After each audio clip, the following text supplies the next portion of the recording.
ଆମର ଆଜି ଚିକେନ ରୋଷେଇ ହଉଛି।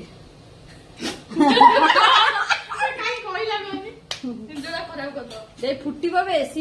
ଦେଖନ୍ତୁ ଫାଷ୍ଟ ତେଲ ପକେଇବେ, ତାପରେ ଟିକେ ଗୁଜୁରାତି ଆଉ ଡାଲଚିନି ପକେଇବେ। ଗୁଜୁରାତି ଡାଲଚିନି ଟିକେ ହେଇଗଲା ପରେ ତାପରେ କଟା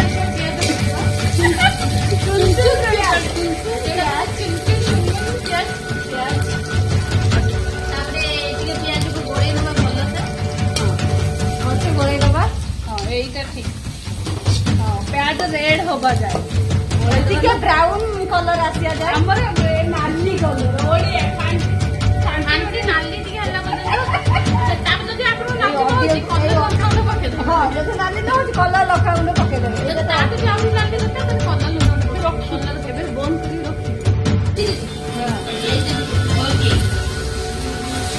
କହିଲୁନି ଯେ ମସଲାଟା ପଡିଲା ତ କହିଲୁନି। ଏବେ ଆମେ ଟିକେ ହାଲକା ମସଲା ପକେଇଦବା। ଅଦା ରସୁଣ ପେଷ୍ଟ, ଅଦା ତା ଦେହରେ ଅଦା ରସୁଣ ପିଆଜ ଲଙ୍କା ଆଉ ଜିରା ଏସବୁ ପଡିକି ପୁରା ବଢିଆ ଭାବରେ ପେଷ୍ଟ ହେଇଛି। ସେଇଟା ବି ଆମେ ପକେଇ ଟମାଟୋ ପଡିବ।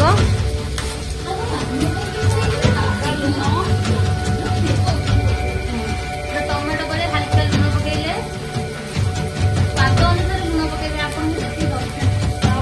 ତାପରେ ଆମର ଟିକେ ଏବେ ଟିକେ ହଳଦୀ ଗୁଣ୍ଡ ପକେଇବା। କଲର ଅନୁସାରେ ଯେତିକି ହଳଦୀ ଗୁଣ୍ଡ ପକେଇବେ।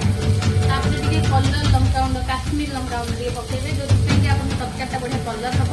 ତାପରେ ଯଦି ଆପଣ ରାଗ ଖାଉଥିବେ ତାହେଲେ ଟିକେ ସ୍ଲାଇଟ୍ ରାଗର ଲଙ୍କାଗୁଣ୍ଡ ପକେଇଦେବେ। ତାପରେ ଜିରା ଗୁଣ୍ଡ, ଧନିଆ ଗୁଣ୍ଡ ସେଇଟା ବାଜିବେ। ତାପରେ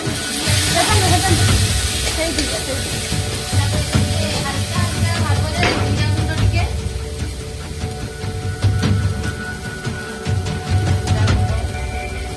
ତାପରେ ହାଲକା ଧନିଆ ଗୁଣ୍ଡ ଟିକେ, ଚିକେନ ମସଲା ଆଣେ। ତାପରେ ଆମର ଫ୍ରିଜରେ ଷ୍ଟକ୍ ହେଇକି ଥିବା ଚିକେନ ମସଲା, ଗରମ ମସଲା। ଗରମ ମସଲା ଏବେ ଦରକାର ନାହିଁ। ନା ଟୋଟାଲି ଦରକାର। ଚିକେନ ମସଲା ଦିଅ।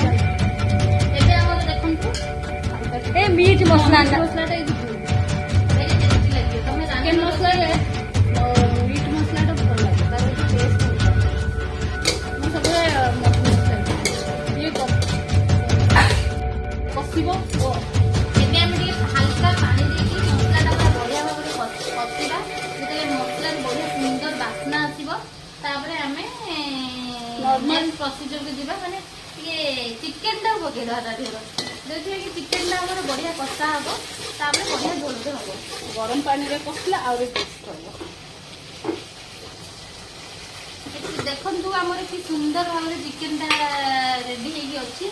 ଏବେ ଦେଖନ୍ତୁ ଏବେ ଆମେ ତା ଦେହରେ ପକେଇଦେବା ଟିକେ ଚିକେନଟା। ଏବେ ଆମର ଚିକେନଟା ହାଲକା ଭାବରେ ପଡିଗଲା।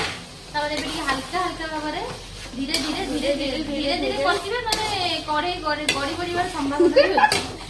ଧୀରେ ଧୀରେ ଦେଖନ୍ତୁ ଏବେ ସିମରେ କଷିବେ। ପୁରା ସିମରେ ଏବେ କଷିବେ ଯେପର୍ଯ୍ୟନ୍ତ ଚିକେନରୁ ପାଣିଟା ନ ବାହାରେ। ଦିଦି ଯାହା କହିଲେ ସେ। ଏବେ ଆମର ଦେଖନ୍ତୁ ଚିକେନଟା ବହୁତ ଭଲ ଭାବରେ କଷି ହେଇଯାଇଛି, ପୁରା କେତେ ସୁନ୍ଦର କଲର ଦେଖାଯାଉଛି ତାର। ଏବେ ଆମେ କାଟିକି ଭାଜିକି ଆଳୁକୁ ପକେଇବା ଆଉ ବଢିଆ ଭାବରେ ଚିକେନ ସହିତ ଗୋଳେଇଦବା। ବଢିଆ ସେ ଗୋଳେଇ ଦେଲେ ଯୋଉଟା କି ଆଳୁ ଆଉ ଚିକେନ ଦି ଜଣ ସାଙ୍ଗ ହେଇଯିବେ, ମିକ୍ସ ହେଇଯିବେ। ଚିକେନ ଭଲସେ କଷା ହେଇଯାଇଛି। ଏବେ ଆମେ ହାଲକା ପାଣି ଦବା, ଯେତିକି ଆପଣଙ୍କର ଦରକାର ସେଇ।